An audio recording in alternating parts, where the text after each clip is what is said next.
Depuis la fin des années 60, je m'intéresse au spiritisme, je m'intéresse aux médiums.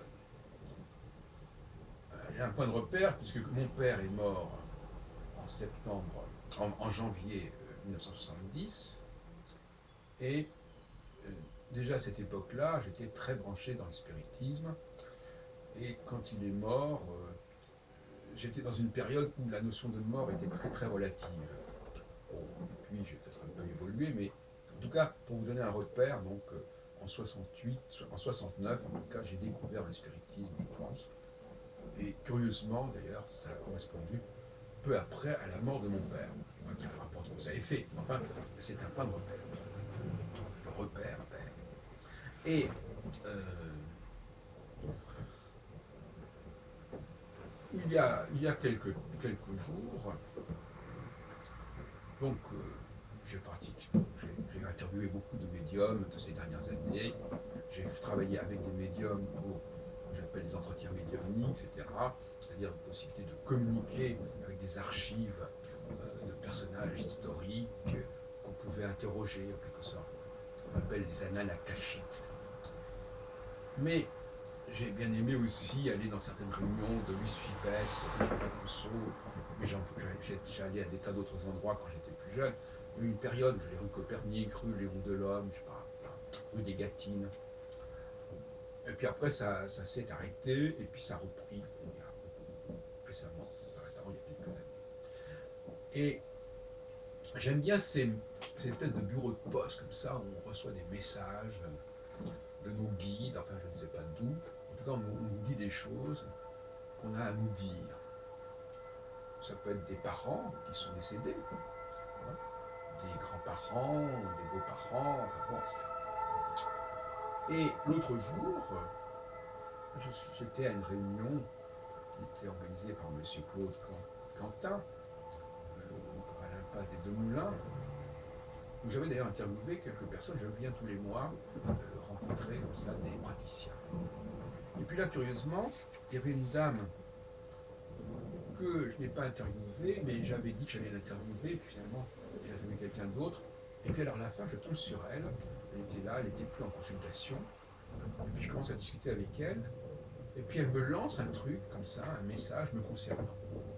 Sans que je ne lui ai rien demandé d'ailleurs. Parce que je n'ai pas là, l'interview, c'est pas de demander un message me concernant. De toute façon, ça m'arrive parfois, mais enfin, là en l'occurrence, je ne suis pas en train de l'interviewer, je ne suis pas en train de la filmer. Et elle me dit des trucs du genre, vous êtes dans une situation désagréable, pénible, il faut choisir, il faut arrêter certaines choses, etc. Et finalement, ça me branche sur ma situation sentimentale, euh, que je vis assez mal, que je vivais assez mal. Et ça a été un déclic, voyez-vous, ça a été un déclic. Et dans les heures qui ont suivi, j'ai décidé de mettre fin à cette situation qui était vécue depuis 4 mois de manière assez pénible et qui me bloquait, qui me pénalisait parce que je devais me entrer dans l'emploi du temps de cette personne qui avait très peu de temps. Alors, enfin bref, c'était extrêmement humiliant comme situation, pénible, et finalement quelqu'un qui ne m'appréciait pas vraiment, ni sur le plan physique, ni sur le plan intellectuel, mais qui s'attendait tout simplement à ce que je l'invite au restaurant, comme ça, au cinéma. Et pour elle, c'était le top de l'homme masculin, c'est d'inviter la dame à dîner ou à je ne sais quel concert ou quel spectacle. Et donc finalement, c'est simplement pour dire que il y a quelque chose là de beaucoup plus vivant que le fait d'aller consulter. Qu'il y ait des voyants autour de nous qui voient des choses et qui nous les disent comme ça, spontanément, sans qu'il y ait d'échange d'argent, mais même sans qu'il y ait même une véritable demande comme ça. Moi, je pense que c'est sympathique. Sympathique. On reçoit des messages des gens qui nous veulent du bien, qui nous protègent de l'autre côté, et qui nous disent, mais écoute, ça va, Jacques, ça va, là tu t'es mis dans un truc qui est pas très positif pour toi, qui est même probablement toxique, il faut arrêter, tu compromet ton équilibre psychologique, tu perds du temps, tu t'affaiblis, tu t'appauvris quelque part au niveau des énergies. Et donc, j'étais allé dans cette réunion, comme ça, sans attendre véritablement de message, en tout cas sans en avoir reçu pendant toute l'après-midi, enfin, pendant les temps où j'ai rencontré certaines personnes, alors que parfois, justement, je les interroge, en fin d'interview, je leur pose des questions, complètement un tirage là. Mais là, non, j'avais rien demandé. Et cette dame à qui je n'ai pas accordé d'interview, enfin à qui je n'ai pas, pour qui je n'ai pas fait d'interview, elle a eu l'amabilité, la générosité en quelque sorte, de me lancer quelque chose. J'apprécie pas beaucoup généralement qu'on me dise des choses que j'ai pas demandé. Surtout des astrologues notamment qui me diraient des trucs que j'ai pas demandé. Mais les astrologues sont les astrologues et les voyants sont les voyants. C'est pas du tout la même chose. Je n'intéresserai pas qu'un astrologue me dise des choses à mon sujet, parce que tout simplement je connais bien l'astrologie et je sais ce qu'il faut en penser.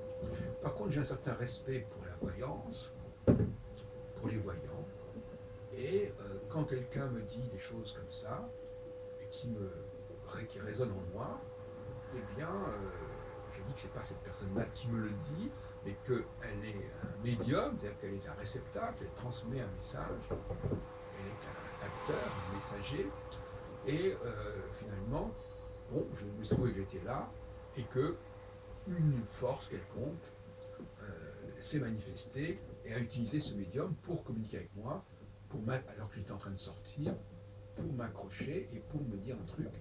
Et finalement, ça a joué. Alors, on dirait qu'il est très influençable, on lui dit un truc, et puis toc, il agit. C'est des clics, ce sont des catalyseurs. Voilà, c'était quelque chose qui était en germe, qui était virtuel, qui était là, il fallait faire quelque chose.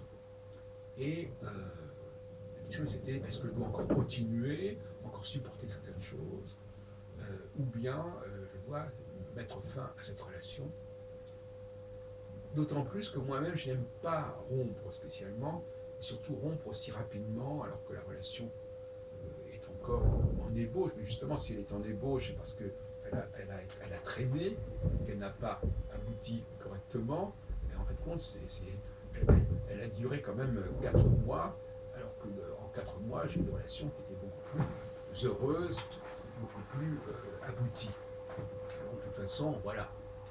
Et puis alors, je terminerai aussi sur un autre point que j'aborde souvent, à savoir que nous sommes dans une période de réforme au niveau astrologique, en tout cas dans un système astrologique qui s'appelle la sexocytologie, et que cette femme avec qui j'avais créé une sorte de relation de couple, si on peut dire, si on veut, en tout cas au niveau verbal, il y avait évidemment une certaine forme d'expression affective au niveau du langage, au niveau des expressions qu'on emploie par rapport à l'autre, des mots doux, etc. Eh bien, quelque part, elle, bon,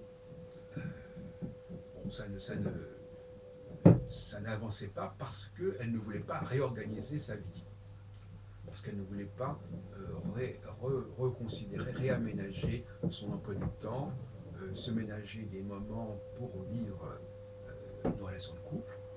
Elle pouvait tout au plus me demander de l'accompagner dans des trucs qu'elle faisait ou qu'elle avait à faire. Et donc, cette incapacité à réformer son mode de fonctionnement, son emploi du temps très contraignant, il faut reconnaître, pour des raisons que j'ignore, parce que je ne sais pas exactement quels étaient ses besoins et si elle était capable de réformer son mode de fonctionnement. En tout cas, elle n'était pas parvenue, ni de près ni de loin. Et donc, par conséquent, la réforme, c'est cela. On demande aux gens de faire un mouvement, on demande de faire bouger les lignes, de modifier, de faire bouger leur emploi du temps, de s'organiser autrement.